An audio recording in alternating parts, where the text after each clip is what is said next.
দর্শক ২০২৪-এর ৫ আগস্ট বাংলাদেশ থেকে ভারতে পাড়ি জমালেন আওয়ামী লীগের ক্ষমতাচ্যুত প্রধানমন্ত্রী শেখ হাসিনা। তারপর থেকে তিনি ভারতেই আছেন। দিল্লিতে একটি খুবই গোপন জায়গায় তাকে রাখা হয়েছে। সেই সম্পর্কে জানা গেছে যে ৬ স্তরের নিরাপত্তা বেষ্টনীর মাঝে তিনি বসবাস করছেন। নিরাপত্তা বেষ্টনী অনেকটা একটা দেশের প্রধানমন্ত্রীর যেমন নিরাপত্তা বেষ্টনী থাকে তেমন নিরাপত্তা বেষ্টনী তাকে দেয়া হয়েছে।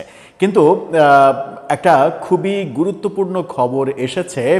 লন্ডন প্রবাসী এক আওয়ামী লীগের নেতার বরাত দিয়ে গণমাধ্যম বলার চেষ্টা করছে শেখ হাসিনা দিল্লিতে এই মুহূর্তে নিয়মিত আওয়ামী লীগের নেতাদের সঙ্গে বৈঠক করছেন এবং আওয়ামী লীগের নেতাদের রীতিমতো ঢল নেমেছে শেখ হাসিনার সঙ্গে একবার সাক্ষাৎ পাওয়ার জন্য, যার বেশিরভাগই সারা বিশ্বে বিভিন্ন দেশে অবস্থানরত আওয়ামী লীগের নেতারা। কিন্তু এত নিরাপত্তা বেষ্টনী পার করে শেখ হাসিনা কীভাবে আওয়ামী লীগের নেতাদের সঙ্গে বৈঠক করছেন, শেখ হাসিনা কেমনভাবে দিন অতিবাহিত করছেন, তার প্রতিদিনের কর্মসূচিতে কি থাকছে, প্রতি সপ্তাহের কর্মসূচিতে কি থাকছে, শেখ হাসিনা আগামীর রাজনীতির জন্য কি কি পদক্ষেপ নিচ্ছেন, আওয়ামী লীগ তার রাজনীতিতে ফিরে আসার জন্য কি কি প্ল্যান করছে, সেগুলো জানা গেছে লন্ডন প্রবাসী এক আওয়ামী লীগের নেতার তরফ দিয়ে। এবং বাংলাদেশের গণমাধ্যম দৈনিক মানবজমিন এটা নিয়ে একটা খুবই গুরুত্বপূর্ণ রিপোর্ট করেছে। চলুন একটু জেনে দেখি শেখ হাসিনার সঙ্গে দেখা করার জন্য দিল্লিতে আওয়ামী লীগ নেতাদের ভিড় কিভাবে সামলাচ্ছে ভারতীয় নিরাপত্তা বাহিনী। সেই আলোচনাই করবো এই ভিডিওতে।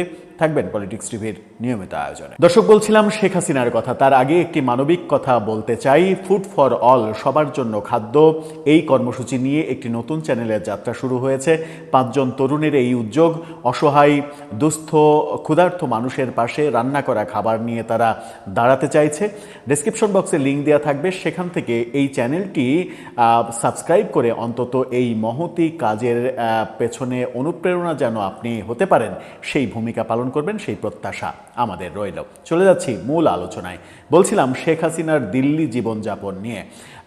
দিল্লি জীবনযাপন কেমন কাটছে সেরকম আভাস পাওয়া যাচ্ছিল, কিন্তু এবার মানবজমিন তার রিপোর্টে লন্ডন প্রবাসী এক আওয়ামী লীগ নেতার বরাত দিয়ে যে তথ্য সামনে এনেছে, সেই তথ্যে মনে হচ্ছে যে শেখ হাসিনা দিল্লিতে বেশ নিজের মতো করেই জীবন কাটাচ্ছেন।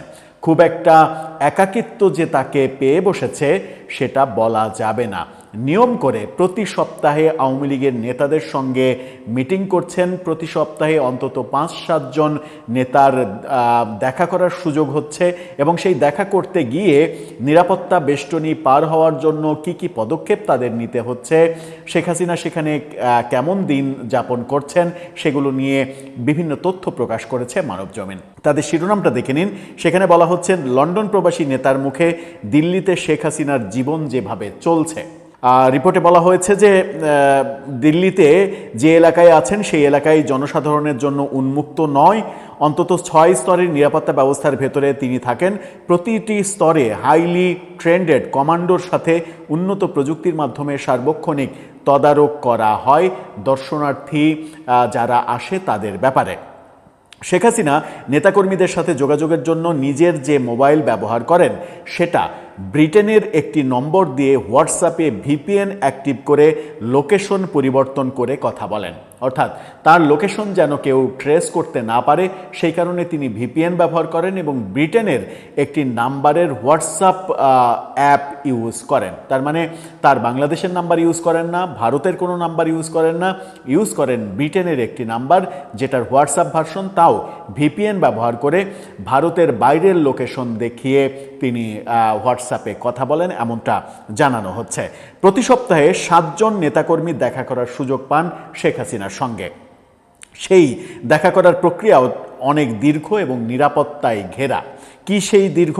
সম্প্রতি শেখ হাসিনার সঙ্গে দেখা করে আসেন একজন লন্ডন প্রবাসী নেতা।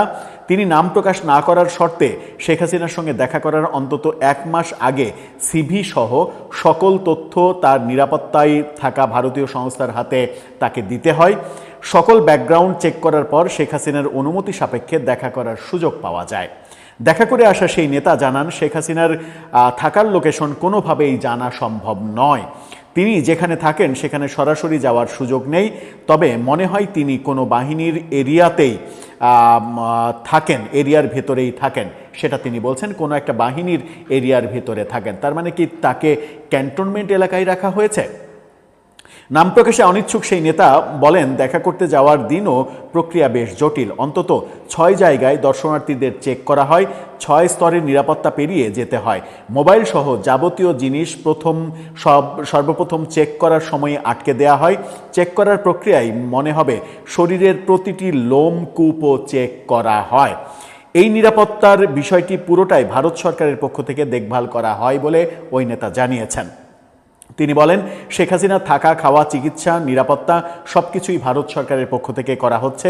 শেখ হাসিনার সঙ্গে দেখা করার অভিজ্ঞতা কেমন, এই প্রশ্নের জবাবে তিনি বলেন, শেখ হাসিনা এখনও আগের মতোই শক্ত সামর্থ্য রয়েছেন। অর্থাৎ তার দেখা শেখ হাসিনা আগের মতোই আছেন, এতটুকু পরিবর্তন হয়নি, সেই দাবি তিনি করছেন। কিন্তু সেটা প্রায় 2 বছর হতে চলল, সেটা কতটা বাস্তবতা সম্পন্ন সেই প্রশ্নও হয়তো অনেকে করতে পারেন। দেখা করে আসা নেতা আরও জানান, শেখ হাসিনা 2024 সালের জুলাই আগস্টের ঘটনা নিয়েও বিচলিত, বা এটি নিয়ে যে বাস্তবতা সেটাও মানতে নারাজ। তিনি এখনও মনে করেন দেশের ভেতর থেকেই আওয়ামী লীগের পক্ষের আমলা ও সরকারি লোকজন তাদের জন্য কাজ করবে। তিনি বলেন, প্রায় ঘণ্টাখানেকের কথাবার্তায় তিনি যেটা বুঝতে পেরেছেন, শেখ হাসিনা দলের নেতৃত্ব নতুন কারো হাতে দিতে একেবারেই রাজি না। তাহলে দল চলবে কিভাবে, সেটাও একটা বড় প্রশ্ন।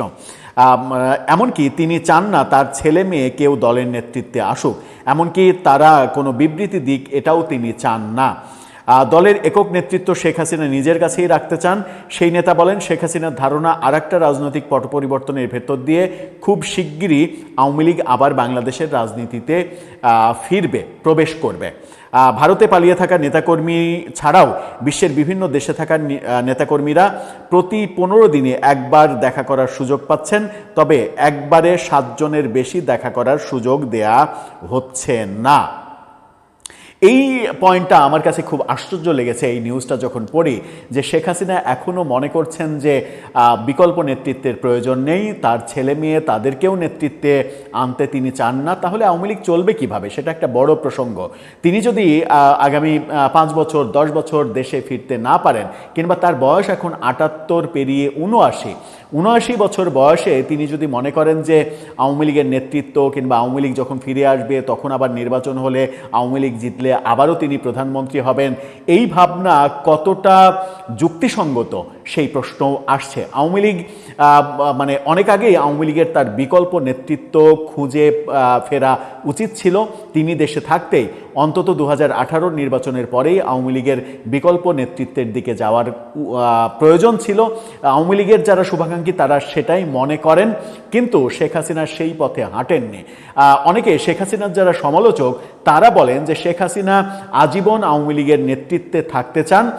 তিনি হয়তো ভাবছেন যে তার মারা যাওয়ার পরে আওয়ামী লীগের কী হবে না হবে, মারা যাওয়ার পরে তখন পরিস্থিতি বুঝে আওয়ামী লীগ সিদ্ধান্ত নেবে। কিন্তু যতদিন বেঁচে আছেন ততদিন আওয়ামী লীগের নেতৃত্ব কিংবা আওয়ামী লীগের নেতৃত্বে সরকার গঠিত হলে সেই সরকারের প্রধান হিসেবে তিনিই থাকতে চান, এরকম একটা ভাবনা তার মধ্যে আছে।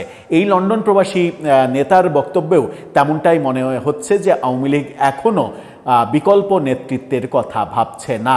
যখন আওয়ামী লীগের যারা শুভাকাঙ্ক্ষী ভারত কিংবা আমেরিকা কিংবা সম্প্রতি জাতিসংঘও সরকারকে চিঠি দিয়ে চাপ প্রয়োগ করছে আওয়ামী লীগ যেন রাজনীতিতে ফিরতে পারে, সেই জন্য তারাও মনে করছে যে শেখ হাসিনাকে বাদ দিয়ে বিকল্প নেতৃত্বেই আওয়ামী লীগের পুনর্বাসন কিংবা আওয়ামী লীগের রাজনীতিতে ফিরে আসা উচিত। সেই ভাবনার বাইরে শেখ হাসিনা একেবারেই ভিন্ন ভাবনা পোষণ করছেন বলেই এই নেতার বক্তব্যে মনে হচ্ছে। তবে একটা ব্যাপার মানে জানা গেল যে শেখ হাসিনার সঙ্গে প্রতি সপ্তাহে দেখা করার জন্য দিল্লিতে ভিড় করছেন নেতাকর্মীরা, এবং সেই দেখা করার প্রক্রিয়াটা বেশ জটিল হলেও প্রতি সপ্তাহে অন্তত 5-7 জন করে নেতা দেখা করছেন, কথা বলছেন, এবং এই নেতা বলছেন সেই দেখা করা কথা বলার সময়ের মেয়াদ অন্তত 1 ঘন্টা। দর্শক, আপনার কাছে কি মনে হয় আওয়ামী লীগের এই যে নেতাদের দিল্লিতে ভিড় করা, এটার পাশাপাশি আওয়ামী লীগ যে বিকল্প নেতৃত্বের কথা ভাবছে না, এই প্রক্রিয়াটাকে আপনি কতটা যৌক্তিক মনে করছেন? আপনার মতামত